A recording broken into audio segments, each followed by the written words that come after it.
Подъртяхме вече и надържат кокалите стари. Ох, да наземе дядо Господ горе при него, да си починем един път завинаги.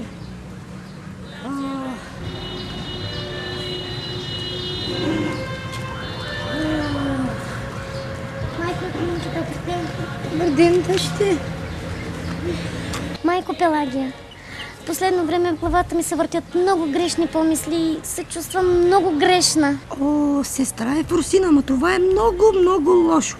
Но, за съжаление, не мога да ти помогна аз.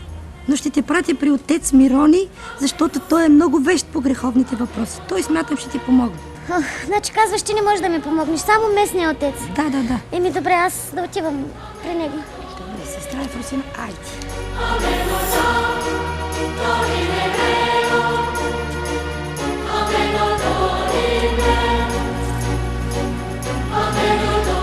Такава топлина не е било отдавна. Ето и цветницата ще увехне, чакай да го скъсам. Още малко и ще направим тази година сладко от рози. Както миналата година. Добър ден, отче Мирони. О, сестра Ефросина, стани чадо мое. Кажи ми, какво ти води при мен? Отче Мирони, майката и Гуминка ме прати при теб да ми помогнеш. И с какво трябва да помогна, чадо мое? Грешни помисли ми се въртят в главата, отче Мирони, и грешна съм. Нима? Съблечи се дъще да проверим.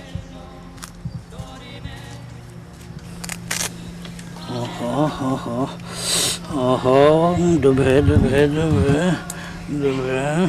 А тук? Много добре.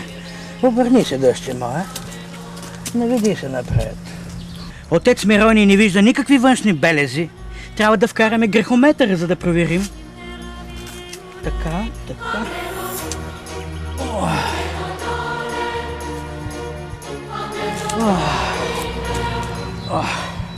Сестра Ефросина. Греховетите са вече опростени. Благодаря ти, отче.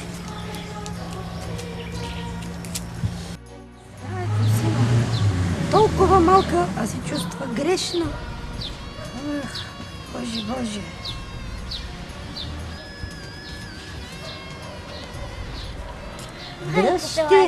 Дъще, Ефросина, кажи какво ти каза отец Мирони. Майко Пелагия, той нищо не ми каза. Чуди се, бая време се чуди и накрая ма пробва с грехометъра. О, майко Терезо, Господи, този мръсник, отец Мирони, този простак. Да знаеш само мене от 2 години как ме лъже, че му е развален грехометъра и ме кара само да го продухвам. О, майко Терезо.